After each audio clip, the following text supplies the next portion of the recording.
पेक्षा जनतेला कसं वाटतं असं तुम्ही विचारलं पाहिजे।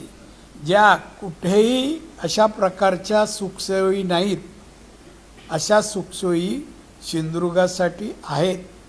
आता सार्वजनिक नाही, गणेश चतुर्थी येणारा 27 ऑगस्टला येत आहे। मुंबईचे चाकरमानी मोठ्या प्रमाणात कोकणात येतात आणि म्हणून ट्रेनी एक्स्ट्रा सोडण्यात येत आहेत। अनेक रेल्वेच्या गाड्या कोकणात काही थांबत नाही, त्याही थांबतील। नवीन ट्रेनी खास बाब म्हणून सोडण्यात येतील। हायवे आहेच, त्याशिवाय चिपी विमानतळ मध्ये मुंबई सिंधुदुर्ग ही पण वाहतूक मोठ्या प्रमाणात सुरू होईल।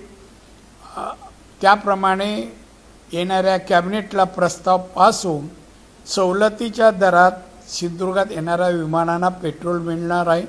त्यामुळे चांगल्या प्रकारे वाहतूक अनेक एअरलाईनची पण आपल्याकडे सुरू होईल आणि रोरोची वाहतूक समुद्राच्या माध्यमातूनही सुरू होत आहे।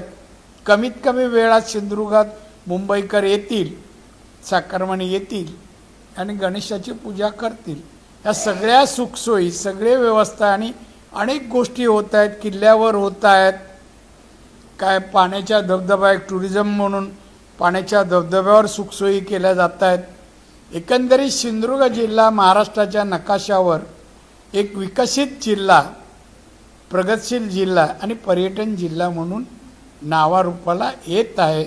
आणि त्याचबरोबर सांगेन, सिंधुदुर्गाचं दरडोई उत्पन्न या राज्यात मुंबई शहर सोडून मुंबई पुणे नंतर तिसरा चौथा नंबर सिंधुदुर्ग जिल्ह्याचा नक्कीच लागेल, हा माझा विश्वास आहे।